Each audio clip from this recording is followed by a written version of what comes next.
How's it going, guys? In today's video, we're going to go over everything new on iOS 18 public beta. Starting off with compatibility list. Every iPhone that you see on this list is compatible to receive this public beta and will be fully compatible when the official release of iOS 18 will get released sometime during the fall, typically around the September time area, alongside the release of the next generation of iPhones. Is when we're expected to see the official version of iOS 18 get released on our devices. So if you have an iPhone XS or newer, you're good. This also includes the iPhone SE second generation, are all fully compatible. Let's start off with my most favorite feature of them all, and that is the ability to finally record while media is playing using Apple CarPlay. You see, now you can actually hit record while your song is playing without it automatically pausing your track. And yes, as you can see, it's still connected to the iPhone that was used connecting. Now to find this feature, to enable this, you need to go into your iPhone's main settings, right? Scroll down to camera where it says record sound, click on it and go and make sure you have allow audio playback enabled. Now, quick heads up, it still is somewhat buggy. I noticed that it works on some of my cars and it doesn't work on my other vehicles. Since this is, after all, beta, it may be buggy on your side, but some of my cars actually does work with this.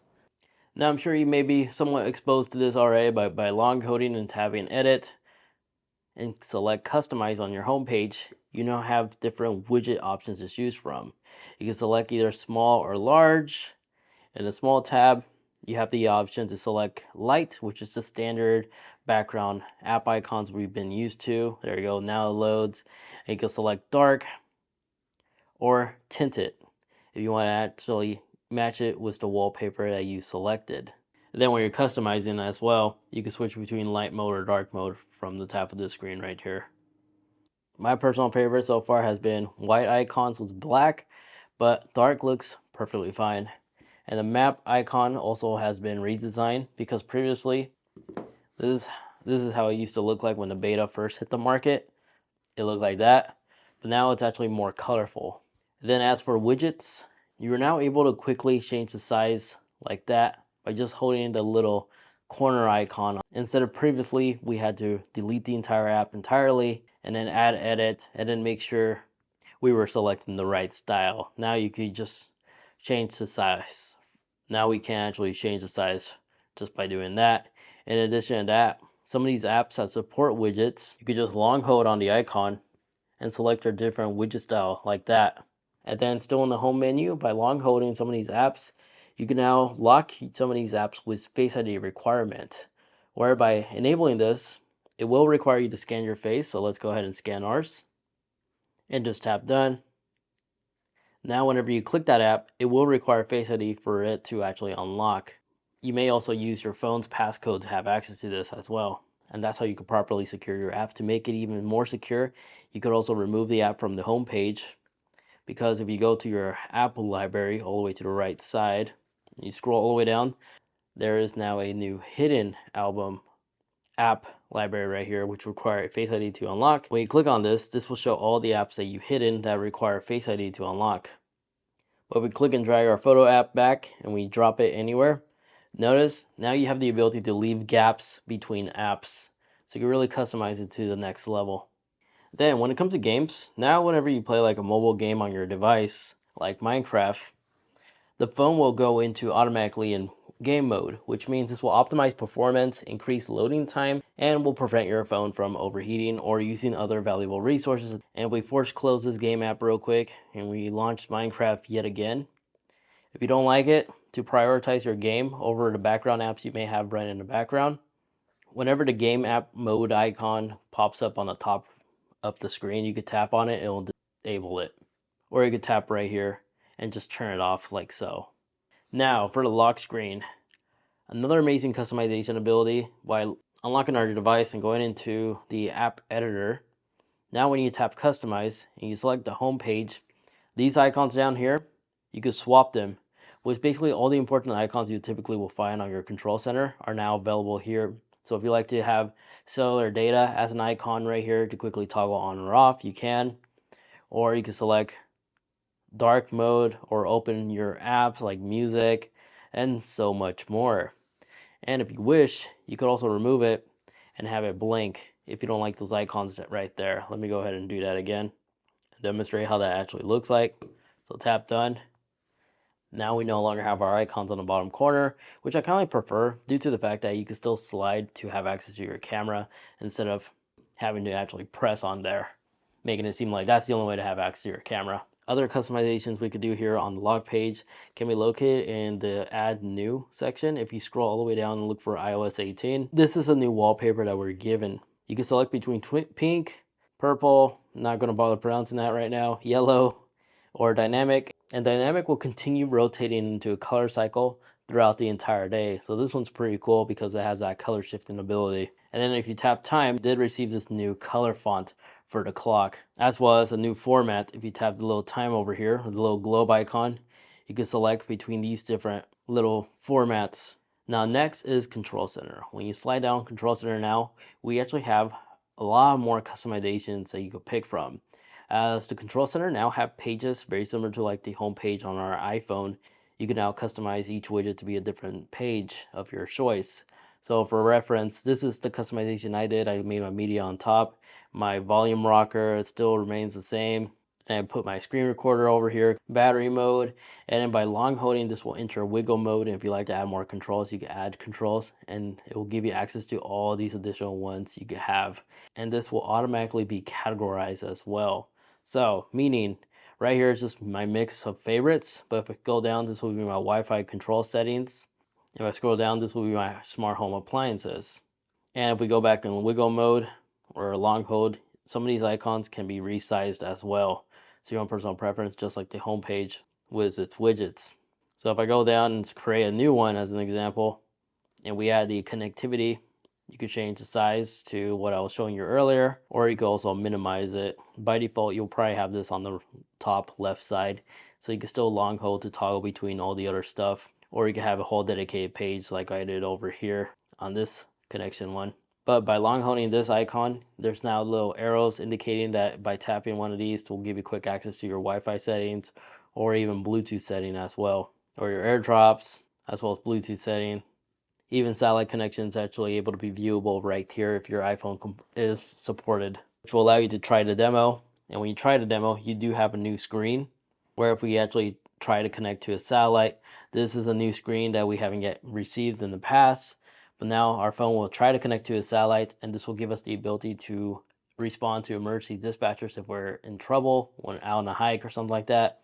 Our phone is now a satellite phone, and you could send messages as well as video and photos to help locate your location, and will guide you in like which way your device should face for you to connect to a satellite. And right now there's a satellite right over here, but we are not really line of sight as we are inside a building. But this is just a little preview on how that looks like, and it works extremely well. But back in here, the flashlight got a new animation, as now you could widen the flashlight, as you could now widen the flashlight or slim it down to like a spotlight search. And just by using your finger, you could increase the brightness or decrease the brightness, as you're seeing me do right there. Unfortunately, at the time making this video, this is only available on certain iPhones with the dynamic island. If your iPhone has like the notch, like my iPhone 13 mini over here was still using a notch, it doesn't show us that animation, unfortunately. Then another cool thing, party trick can be located in when we add a new control, and that is Haptic music, which can be located in hearing accessibility. And by enabling this, and you enable this, and you hit play sample, you could preview how that feels like, and it's very interesting. Right now, the haptic feedback motors are going with the flow of the song. So that's a new little tool that got added from Apple in the accessibility tab, but can also be found in Control Center. And then if you're ever on a FaceTime call, we open up FaceTime, and let's go ahead and join ourselves real quick. Select join, and then end that call, and you launch Control Center, and you tap on above here. In the audio and video, you now have these two settings, which allows you to focus more on voice isolation, widen the spectrum, or standard, or automatic. And you can also toggle between the different modes right here for when you're FaceTiming somebody. Right now, the mode one on my phone, it seems to be glitched, unfortunately. But this is a new tool that was also added and can be found on Control Center. And then more stuff in Control Center. Trust me, it's a lot, but it's a lot of good stuff. It is the background sounds. Whenever you add background sounds now and you activate it, you'll find out that there's more sounds and background sounds that was added, like fire, night, and stream. Then if you may have noticed, I do have Apple Tap to Pay Now, whenever you need a transaction with a stranger, you're buying like a product or something like that, instead of you using like third-party apps, you can still continue using Apple Cash, where you can just set the amount you like to give somebody, wait for it to load, scan with Face ID, and then you can just tap on another device with Apple Tap available, and you can just complete transactions just like that. And it also works on Apple Watches as well, so long as they're on the latest version of WatchOS 11. This way, you no longer need to actually have the other person's contact information in order to do a Apple Cash transaction. And then a tip that I found, if you're having fun with this and you're trying to move icons around, you could use this little icon on the side to like slide between a new page or another page, just like that. Then another amazing thing on Control Center can be located if you add motion sickness, which is located all the way to the very bottom where it says vehicle motion. Add this. If you're an individual that experiences a lot of motion sickness, you can just activate this, select a vehicle or just on in general. I'm assuming that's for both and stuff. You will notice when you turn this on, little dots will appear and will behave with the position that the iPhone like moves towards, utilizing the internal gyro sensors and etc. to make sure you don't experience any motion sickness. Then if you look closely on the very top, there's now a new power icon, because when you click on this, it doesn't do anything. But if you long hold, you'll feel the haptic feedback. It'll take you to your power off switch. Now you don't have to memorize or Google how to properly turn off your iPhone. You can just long hold on top. It'll take you to this screen. Then if you have an iPhone 15 that supports an always on display, now whenever your iPhone dies, you can still see the time, because on the top portion over here, like this red user had discovered, it still will show you the current time even when your iPhone is dead. So it will no longer just show the low battery icon, it will also show you a little time up here. And then if you have an iPhone 15 Pro with the action button, there is now new actions you can activate, and that will be located in your iPhone settings. So if we go back and go down to action button in the settings, you'll see that there's new icons. We still have the silent one, focus, of course, camera, flash, voice memos, Shazam, but now we have translate, magnifier, and control center, but continue to have shortcuts and the accessibility or no actions at all. But yeah, the control basically means control center. So all those control center shortcuts I was showing you earlier can also be on the action button now, such as tap the Apple Cash or ping your Apple Watch. I find the most useful one is the wallet app. So if you look closely, every button you press now has a new animation, including the action button as well as the power, as the screen would just now like slightly bump out. If you could kind of see that, that's a new animated feature that was added. Hinting the fact that the next generation of iPhones, like the iPhone 16, will only feature haptic feedback buttons since we have these new animations. Then in the calendar app, if you use the reminder app, they'll also be located here. You can dismiss some of the reminders right here. It's all combined now in the calendar app now. And then in settings, still in settings, if we go back, if you enter something in settings, the search results are more consistent than ever before, giving you better results. And if you look all the way down to where the apps are, apps now have their own categorized, their own section, giving us a cleaner layout in our setting menu. And then Apple did remove the exposure notification now, but I'm sure if we do experience like something crazy like we recently experienced in 2020, I'm sure they were able to easily re-add it or re-enable it, but now it's officially off and gone. And then depending on the iPhone you have, but if you have the latest iPhone 15s, if you go in battery, we do have a new battery tool, where here when you tap on the battery tab, it will give you new suggestions on things you should change, like the auto lock or disable or enable auto brightness, like in our case.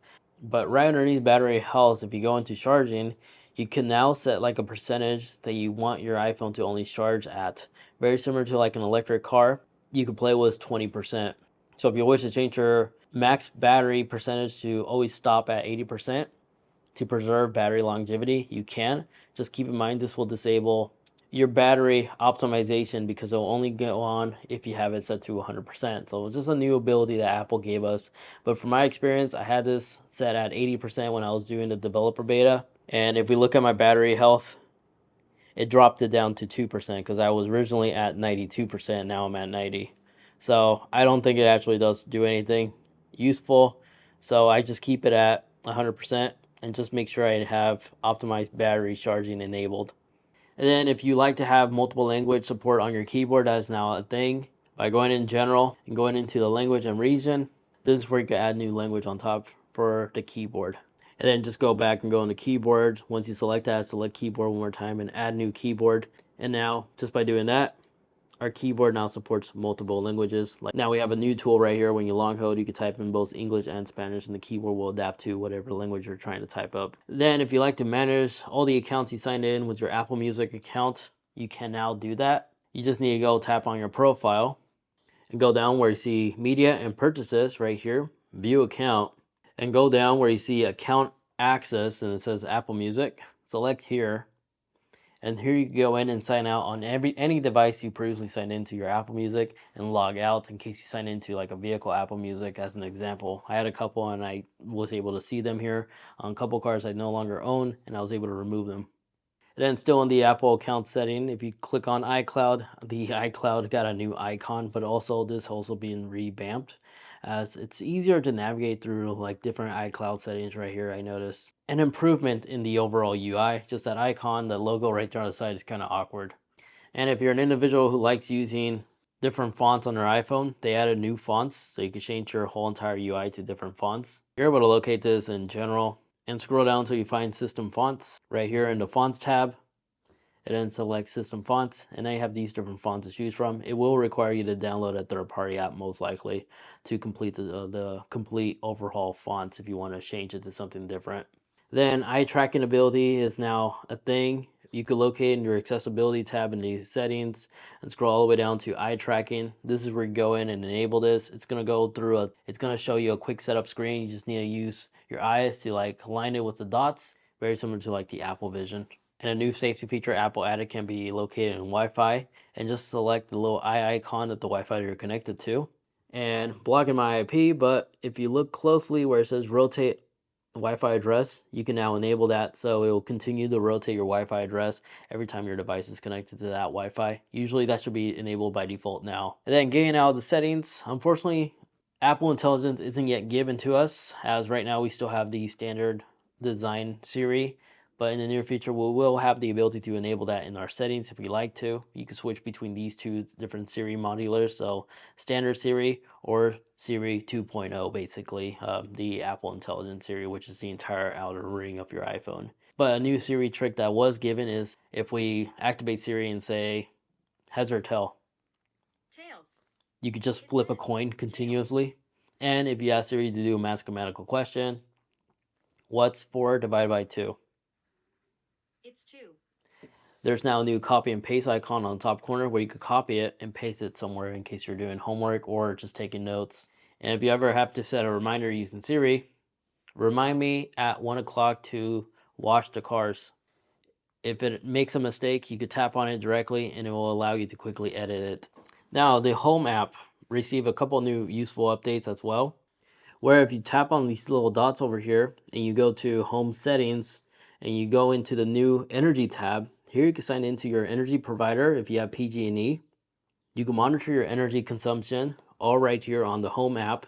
The two will actually work together, and you can enable Show Grid Forecasts. So if we get out of this and we go to the very right, you'll see there's now a new grid section here where you click on this. It will show you the grid forecast for your location for peak hours as well as off-peak hours, and will also show you when it's a good time to charge during clean energy like solar and wind.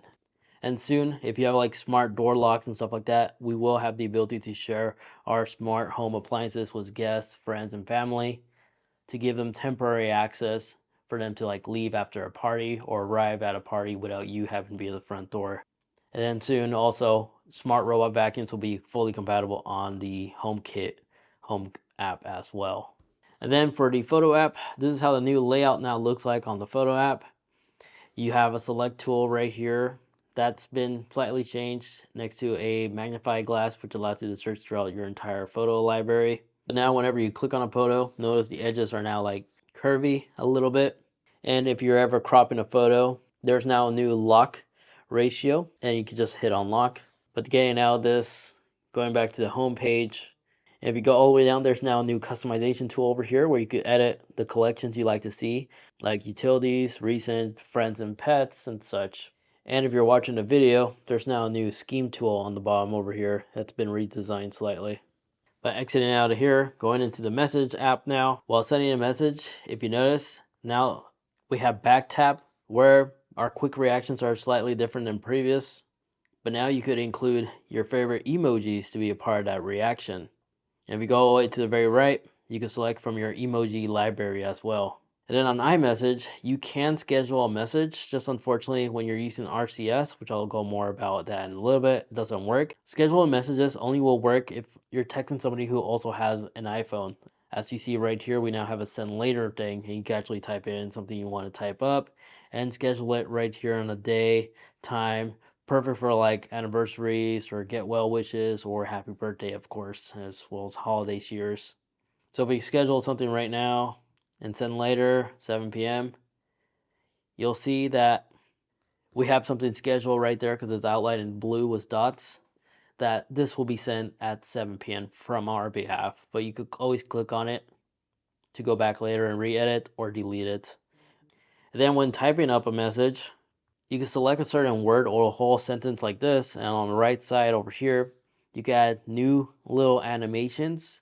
You can underline it, slant it a bit, or add a little line in the middle, even bold it out, or all four at once. You could do that. Little effects for whatever message you're trying to send. And then if you look closely on some of the links on these messages, now will actually automatically change color to the theme of the thumbnail of the link you're trying to send. Now, when it comes to texting an Android user, things just got a whole lot better. You see, if you notice, this is an Android number I'm texting, and I'm able to react. They're able to react as well. It's so amazing. And if you'd like to enable this, you need to go into your iPhone settings, go down to all your apps, and go into Message. Right here, click on here, scroll all the way down until you see the RCS tab in the text message section, and just make sure you enable this. And from my experience, it works with T-Mobile providers, including Mint Mobile, Verizon, and AT&T, including their partners. But by simply enabling this, and we go into our message, and if we quickly just hop into the other device and we start typing in something, you see little bubbles right here showing that they are indeed typing up something. And the same applies the other way around too, as it shows me typing from an iPhone. And if we hit send, I have received the message on the Android side, and if I long hold, I can react to it and it will show up right there on my iPhone. And same goes on their end too. Well, at times. It still is new, so it can be buggy at times, so it just did that. Previously, it was supposed to react like this. But as you see right below here, it does say that we are using RCS on both devices. And if RCS isn't available, it will quickly automatically switch to SMS. So that's a quick overview on how that works in real world. Now, for the phone app, your recent section has now been redesigned slightly, as you see right here. And when somebody calls you and you select voicemail, the translation design for this section, for the transcript of the voicemail, has been redesigned slightly. And here, of course, we always have the ability to decide if we want to pick up or call back later. Even message them right here that we can't answer at the time making this video. And then as you notice, when we do receive a voicemail, it will translate the voicemail right there into like a text message body notification. But in the phone section, whenever you type up something, now we actually have suggestions right here on the numbers that we have in our contact. Now for maps, if you tap on your profile and we click on the library, there's now new routes customization. You can create routes right here. It will give you a little example how that works. So you can just select like a drop pin. If you notice, we also have topograph support as well. So if we go somewhere like in Yosemite as an example and drop a pin, you drop one right there and drop another one, you could save routes off your phone. It'll offload them as well. You could create little loops or reverse the loops, and it'll also give you information on the altitude for that hike and distance. And you can start directions. And this will automatically be synchronized on the Apple Watch too. Then a new app that was added is the password apps. Very similar to like paid subscription apps like LastPass and such. This will allow you to monitor everything from authentication codes to Wi-Fi passwords to reason related and compromised passwords. You should probably change the passwords to some accounts that's been leaked or something like that as an example. And your pass keys, you can type in a password for the website. You'll get that information. But in the Wi-Fi section, if you select a certain Wi-Fi, You could create a QR code for somebody to scan and have quicker access to Wi-Fi in case they don't have an iPhone device and they can't like air share that Wi-Fi password to that device. You could just allow them to scan that and it will connect to their device immediately. And if you like to, you could share passwords with certain people. Like right now, I have one account share with somebody. And here it allows you to monitor who's sharing what. You can also invite other people to share a certain account together. Definitely makes managing things easier. Now, getting out here in Safari, there's now a new highlight ability. So if I go on something like 925 Mac, there's now a new highlight ability. As soon as I click on one article, it will give me this little page that'll basically highlight all the important stuff, eliminating like annoying ads too. And if you click on it again, you have the ability to listen to it. And here you can change the speed, slow down the speed, as well as change the color to the highlight if you like to customize it, including the font style. And then the all tabs also has a new animation because if you're trying to clear some tabs, you can now do that. And the animation has been revamped a little. And if you are using a third party like password management app, you could actually go into your Safari settings in the settings of our iPhone to all apps and go into Safari. In Safari, go down into autofill. And if you have a third party like LastPass or another password management app, you'll see it right here. You could actually add. But right now I don't have anything, so all I can do is just save credit card information. And then a new app that was recently redesigned is the translation app. The icon's different, but it's much more easier to use. And you can use microphone to translate certain words or language to a different language, just like that, and vice versa, as you can swap the two. Then as for the Notes app, if you create a new note, if you tap the paperclip icon, there's now a new voice recording ability. It's perfect if you're in class or something like that, hearing like a lecture. You could audio record now in the Notes app and tap save. You can also listen to the dictation version as well, but tap save and you copy it and it saves it all right there with the dictation, and you can hit play to resume or re-listen to it all over again. And then if you're typing something, if you highlight a certain subject, tap the font icon. We have new colors to highlight our text with text when it comes to highlighting. And then as for the calculator app, the calculator was totally overhauled. By launching the calculator app, we now have a back key finally, but all the past calculations you've done, it will save in this little tab you see right here, very similar to like the Note app. You can go back and always resume where you last left off. And then the calculator icon allows you to switch between the different layouts that it has available, including math notes. And if you like to convert like currency, you now can do that. So we could change it from United States to another currency, but even does energy, forecast, angles, and areas. So built-in conversion is now available. You could just hit the arrow to flip. But the cool one is math notes. With math notes, I'm just gonna go do something simple for now. So if I just do like, I don't know, something, and as soon as I draw that equal sign, it's gonna give me the answer right there in writing. But if you notice, it's in my writing style. Oops, it's not showing anymore. But you should get the idea. Here's a previous one that I did, and I was able to answer the equation. Again, continue using my handwriting style. Then if you're somebody who uses the official podcast app on your iPhone, if you're listening to like a podcast as an example, if you like to share an episode, if you tap these little dots over here and you hit share episode, there's now a new tool where you can edit where you wanted to start from the very beginning or from where you're sharing it from, allowing your friend or somebody who likes to expose them to a podcast to skip all the boring part and just listen directly to the part that you recommended. So you can share them exactly the position you want them to listen from. And then if you're charging your phone with one of these obsolete like 5-watt chargers, your phone will notify you that you are using a slow charger. And when on a FaceTime call, like right now, if you screen share with somebody, like share my entire screen, it'll start a countdown. And on the other device, which happens to be my iPad, if I click on it, on the top corner over here, I have the permission to request to control the device. And by hitting allow on the other device, I can literally control the iPhone for like tech support from a different device. You could do the exact same thing on another iPhone with another iPhone and another iPad controlling an iPhone and vice versa. But if we take that out, you could also start drawing on their screen as well to help guide them in case they're stuck. Or you could play a game of tic-tac-toe as well, as eventually they will go disappear by themselves. Then other things, if you're typing to Siri, let's say we ask it, how are you doing? Message. I'm not asking for cereal, but by double tapping the message, you could go back and actually manually go ahead and edit the request in case you got something wrong. And there you have it. Those are all the incredible features that's available on iOS 18 public beta. For more additional details about CarPlay, make sure to check out that video over there where I cover all the newly added features, including the capability to control your CarPlay with just using your voice, and how to record while media is playing at the same time. I go through all that in detail and more in that video. Thank you so much for watching.